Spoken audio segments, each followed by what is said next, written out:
உங்கள் favourite TV ஷோக்களை இனி miss பண்ண தேவையில்லை. ZEE5 இல் முற்றிலும் இலவசமாக காணுங்கள், இங்கேயும் எப்பொழுதும். உங்களுக்கு இந்த மாதிரி 2 ஐஸ்கிரீமை வாங்கி மாறி மாறி சாப்பிடுதானே பிடிக்கும்? ஆமா, உனக்கு எப்படி தெரியும் இதெல்லாம்? தெரியும், சாப்பிடுங்க. இல்ல இல்ல, அன்னைக்கும் இதே மாதிரி தான் முழு நிலவை பார்க்க வச்ச.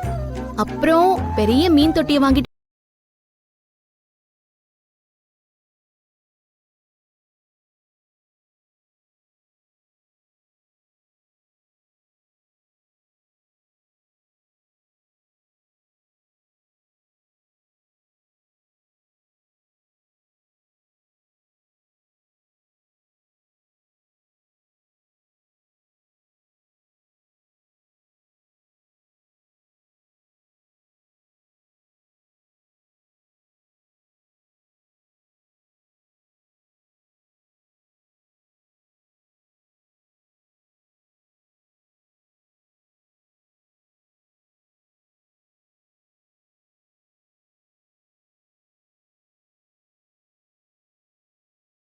டவுன்லோட் செய்து அனைத்து எபிசோடுகளையும் இலவசமாக பாருங்க.